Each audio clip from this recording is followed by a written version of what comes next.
race, and when I say his race, I'm talking about the human race. Citizen Ash premieres Sunday.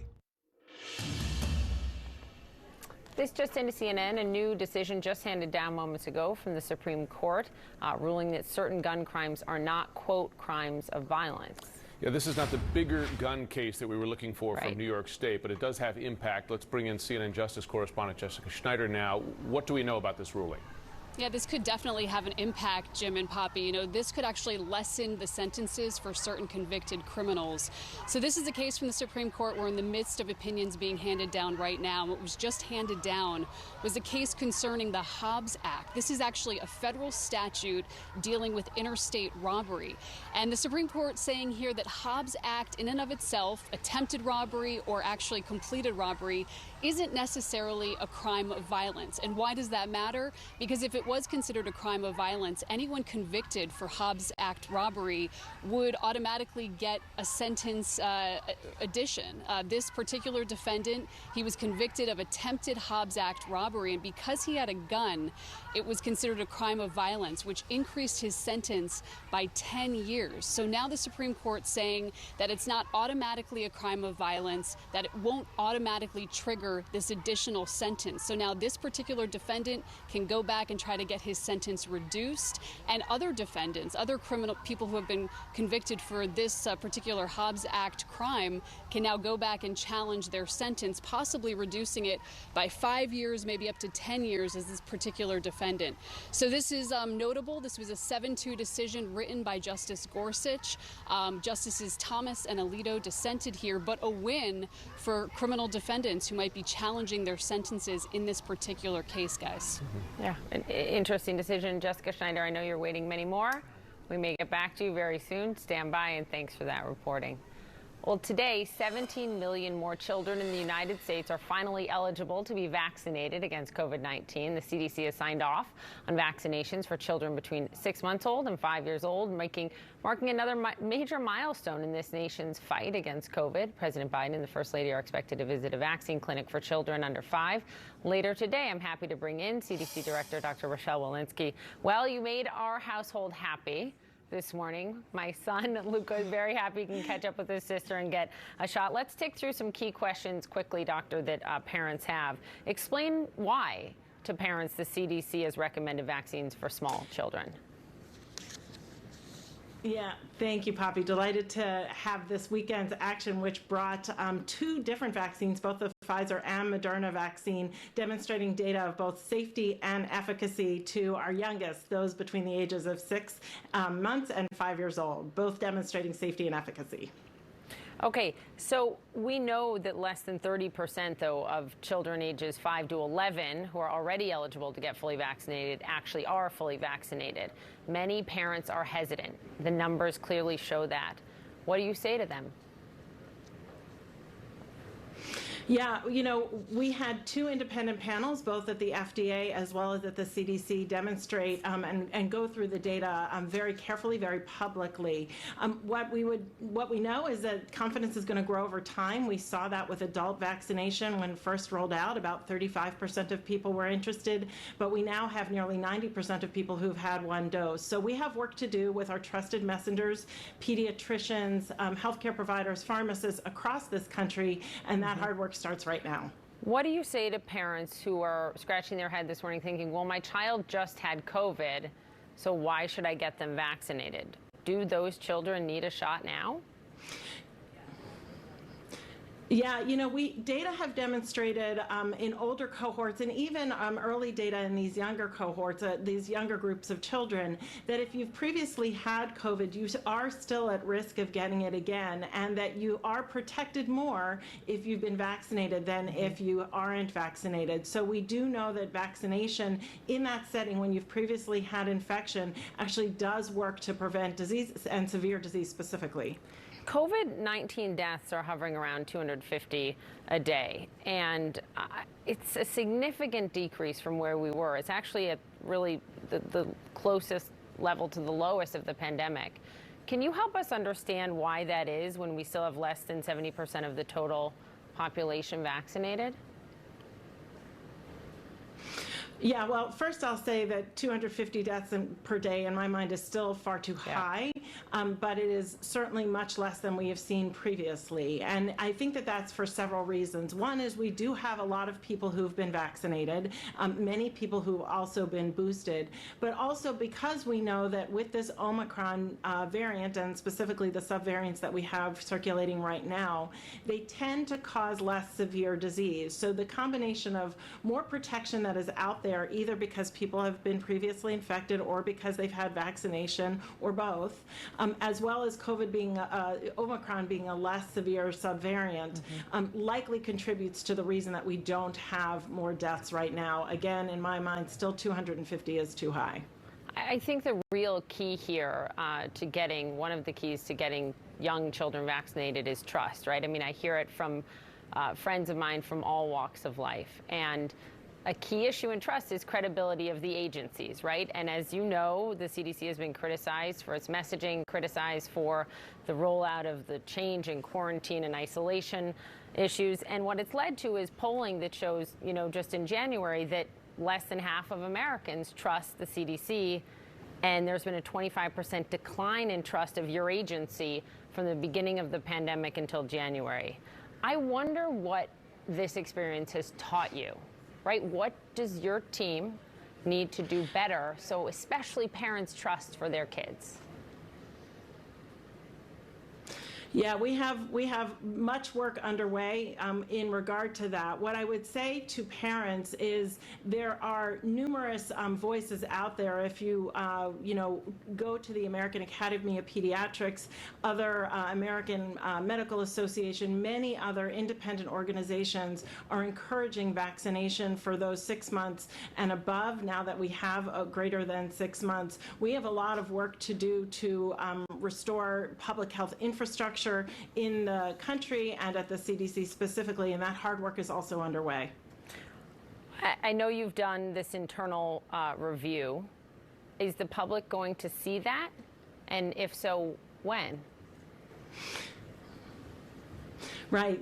Thank you. So we spent a good part of May and June reviewing and doing a lot of discussions with key stakeholders about how we operate within the agency and outside the agency with our external partners. We're synthesizing that information now, and I expect to have more soon to follow. But the public will get to see all of it? The public, we certainly want to make public the information that we have and the improvements that we are going to make as a result of that information. Okay, well, Dr. Walensky, thank you very much, and I'll be calling the doctor's office again today, right after the show, to see if they have the doses in yet for my son. This just in to CNN, the Supreme Court has just issued an opinion in a case called Carson versus Makin. It is a challenge to a program in Maine that pays for some students to attend private schools. That's right. The Supreme Court saying Tuesday Maine cannot exclude religious schools from a tuition assistance program that allows parents to use those vouchers to send them to public or private schools. Jessica Schneider, you've been following this case closely. Tell us what it means. Yeah, and this is a case that came up because about half of Maine's school districts are actually too small to sustain a public high school. So what the state of Maine does is it provides tuition assistance in the form of vouchers for students in those districts to attend other private schools. And the question was, could Maine exclude certain religious schools? And the court here saying in a 6-3 opinion written by the Chief Justice John Roberts that Maine cannot exclude religious schools from that tuition reimbursement program, saying that it violates the free exercise clause. That clause, of course, restricts a state from discriminating on the basis of religion. There were several parents in Maine who brought this challenge, saying that they wanted to send their student to a religious school, but that this tuition assistance program wasn't available to them. They argued that it violated the Constitution, and today a 6-3 conservative majority agreeing with those parents. So now Maine will have to restructure its program to provide this tuition assistance for for all students in the state of Maine. There are several other states in the country that have a similar program, so arguably they'll also be affected by this Supreme Court ruling. But Jim and Poppy, this goes along the trend of what we've been seeing from this conservative majority to bolster religious rights and decide cases on the side of religious liberties. We saw it last term where they ruled on the side of a Catholic foster agency that refused to work with same-sex parents.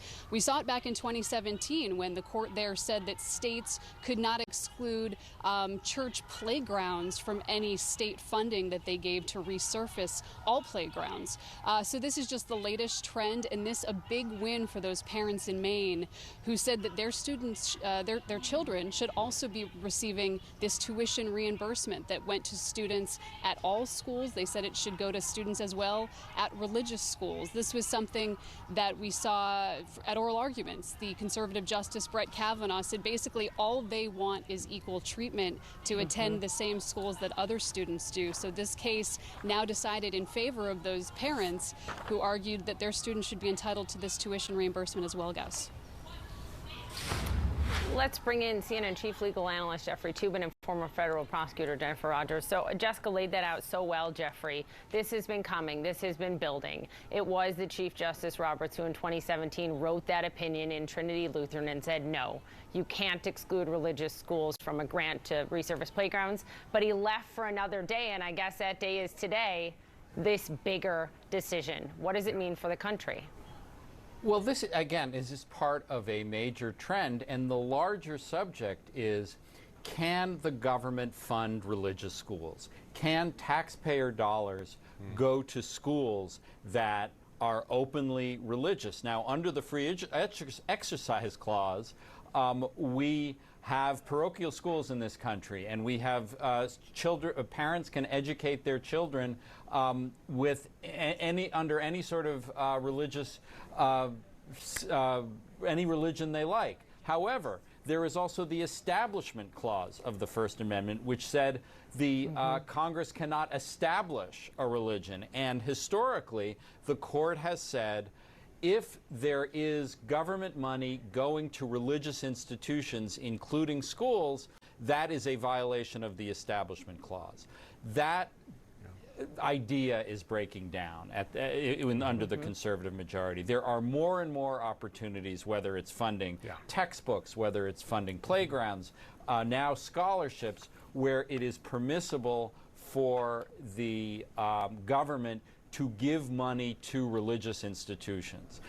It is a conflict between the Establishment Clause and the Free Exercise Clause, and under this conservative majority, the Free Exercise Clause is winning case after case. Jennifer Rogers, this has obviously legal constitutional implications here under this umbrella of religious freedom, and there's this court, there are a lot of cases going to come its way under that umbrella. It also has practical implications because it gets to funding of public schools, right? And there's a finite amount of money. If some's going to religious schools, what does that mean for public schools? But on the broader issue, for laymen at home who say, wait, I thought there was a separation between church and state here. In the most, I know that's a simplification, but in the most general terms, what does this mean about how this court sees that division? Well, Jeffrey's exactly right. I mean, the old saw of a separation between church and state, which is based in the Establishment Clause, is breaking down. We're really seeing that it's not going to be there the more and more that this court erodes the Establishment Clause by elevating freedom of religious expression, the Free Exercise Clause, above the notion of the Establishment Clause. So we have that here. The other thing that's interesting in this case, as in so many cases before the court these days, is the clash between free speech, free religion, free exercise of religion, and these other First Amendment rights. And again, this court is elevating the religious aspects of the First Amendment above others, like plain old free speech. So it's all breaking down. I mean, we see where they're going. This is not a surprise. This result was not a surprise. The split was not a surprise. And we'll just have to see how much more eroded it gets in the years to come. Can I just talk a little bit about where this is heading? Because, again, this is no secret. It's basically the conservative movement in this country is moving towards or is advocating a complete voucher system for public education in this country, which is every student in America would get a certain amount of money. And you could use that money to go to a public school, or you could use that money to go to a parochial school. Yeah. And there would be essentially 100% funding of parochial schools. That would be, many public school advocates say, a death sentence to public schools in this country, because they would lose a lot of the financial support they have now. But that's the bigger issue on the horizon, and that's closer as a 3700. Right now, the Texas State Senate is listening to testimony from the Uvalde school shooting. Moments ago, Colonel Steve McCraw, the director of the Texas Department of Public Safety, gave a compelling statement. Listen to what he had to say. Senators, Steve McCraw, director of Texas Department of Public Safety. As Senator Gutierrez noted, it's been 28 days since the senseless massacre of 19 innocent children and their 2 teachers at Robb Elementary School. Much has been done, but much more needs to be done before this investigation is completed and presented to the district attorney, Christina Mitchell, for her review. However, we do know this. There's compelling evidence that the law enforcement response to the attack at Robb Elementary was an abject failure and antithetical to everything we've learned over the last 2 decades since the Columbine massacre. 3 minutes after the subject entered the West Building, there was a sufficient number of armed officers wearing body armor to isolate, distract, and neutralize the subject. The only thing stopping a hallway of dedicated officers from entering room 111 and 112 was the on-scene commander, who decided to place the lives of officers before the lives of children. The officers had weapons, the children had none. The officers had body armor, the children had none. The officers had training, the subject had none. 1 hour, 14 minutes, and 8 seconds. That's how long the children waited and the teachers waited in rooms 111 to be rescued. And while they waited, the on-scene commander waited for a radio and rifles. Then he waited for shields. Then he waited for SWAT. Lastly, he waited for a key that was never needed. The post-Columbine doctrine is clear and compelling and unambiguous. Stop the killing, stop the dying. You can't do the former unless you can't do the latter unless you do the former. Certainly, some things were done well, and even very well. The teachers quickly implemented active shooter protocols prior to the subject gaining entry. In fact, one teacher was able to call 911 and report that before the subject entered the campus. Law enforcement officers were able to evacuate hundreds of children in a safe and orderly manner. The district attorney, Christina Mitchell, and her staff led tireless efforts to take care of the victims and their families in the aftermath. And Senator Gutierrez talked a little about victim identification and victim notification. That is always a priority after such a tragedy. Very difficult to do, and she did an outstanding job in trying to handle that situation, blending all the different resources from local, state, and federal agencies at the time.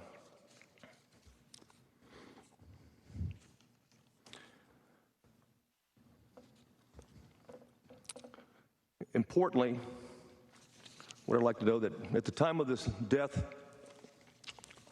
or first of all, I'll go a little before I go to the timeline. I just want to cover one more thing, if you don't mind, is that with your permission, to quickly review some of the pre-attack events is what I'd like to do. I just think it's important to note, plus this is not just a DPS investigation and a Texas Ranger investigation. We've worked closely from the beginning with all federal agencies and all agencies on the scene. In particular, on the investigative side, the FBI has provided tremendous resources, hundreds of agents, covered leads throughout the country, throughout the world, and also enhanced the videos with technology capabilities that they have back in Quantico. Very important to do, to get to the facts, to see exactly what happened. Because one thing is witness statements, another thing is video and audio recordings, period.